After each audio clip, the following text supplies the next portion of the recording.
All right, let's dive right into the wonderfully strange, kind of complicated, and absolutely surreal world of Jaglavak 1963. Seriously, this is a story about intersecting universes, identities that are all fractured, and a mission that just completely blurs the lines between memory, love, and reality itself. If it feels like a dream that you can't quite piece together, yeah, you're on the right track. But hey, don't worry, that's what we're here for. We're going to break it all down together. So, where do we start? Well, not at the beginning, that's for sure. The story just drops us right into the middle of this very human, very confusing question. And right away, that tells you everything you need to know about the vibe here. We're in a world of fractured moments, where characters are constantly trying to figure out what just happened, grappling with experiences they don't even fully remember. I know, it's a lot to take in, so we've got a roadmap. First, we're going to get our bearings in this weird simulation-like world. Then, we'll meet our main character, or, main characters, plural.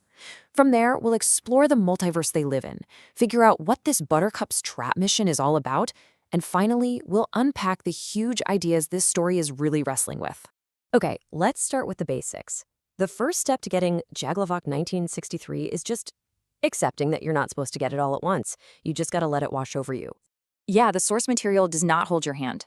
At all. It's built to make you feel like you've been thrown into a simulation that's already running. You're piecing together these super intense, vivid fragments right there with the characters, trying to figure out, what is going on here?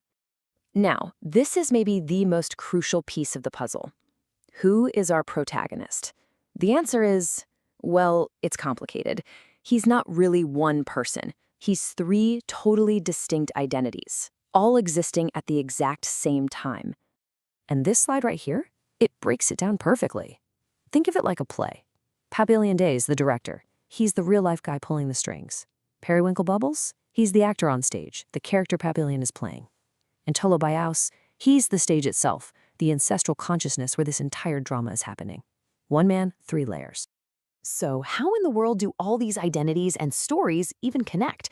Well, it all takes place across a multiverse, a whole series of connected realities that has its own very, very specific rules.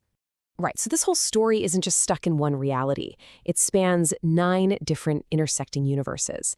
And for the people who are in the know, reality is, well, it's fluid. They can jump between these worlds, but each one has its own challenges. It's not so simple. Okay, this is where it gets really cool. The Imagined Nation. It's basically the multiverse's VIP club. If you know that you have other selves living out lives in these other universes, congrats, you're in. The price of admission is just knowing the secret of reality itself. It's this wild sci-fi idea, but it's also kind of relatable, right? The idea that our own reality is just a story we all agree to believe in. And this multiverse is not empty, not by a long shot. It is buzzing with all these different factions and groups that exist across the different realities. You've got the Haters Club, the Gender Defense Squad, and these aren't just one-off names. They are whole communities with their own dramas and conflicts, which actually helps add a little bit of consistency to this otherwise totally chaotic world. And this quote right here, it just perfectly drives home the fact that jumping between universes is not a walk in the park. Can you imagine trying to function with over 7 times Earth's gravity, or breathing air that's 5% thicker? Each reality is its own distinct and sometimes pretty dangerous physical experience. This isn't just a trip for your mind, it's a full-body workout. Okay, so we've established the world, right? Multiple identities, multiple universes. Now, finally, we can dig into the central mission that's actually driving this whole plot forward. So forget everything you think you know about concerts. Buttercup's trap is, well, it's basically a psychic weapon. It is a musical performance so incredibly powerful, it can literally break a person's mind and imprint experiences across generations. We're talking about rewriting family history with a drum solo. It's wild. So what's on the mission checklist? Oh, just a casual trip to a dark Vegas version of Detroit where you have to create a musical masterpiece so perfect that it can be psychically implanted into the mind of an unborn baby. No pressure, right? Now think of Tolo, the ancestor, as having a kind of psychic TiVo. Through something called spasmodic recall, he can literally fast forward and experience moments from his descendants' lives before they even happen. I mean, this just completely shreds our understanding of time, of cause and effect, and what it even means to be an individual. But here's the real kicker. This mission? It's going to destroy him. Papillon has to fully become Periwinkle, this persona he apparently can't stand, to pull off a fantasy that he won't even remember having.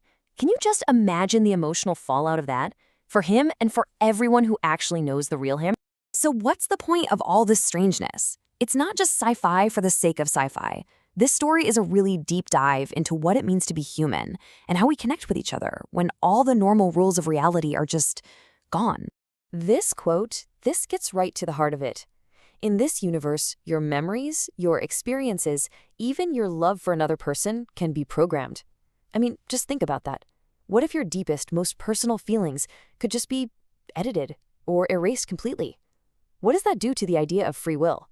What makes a memory truly yours?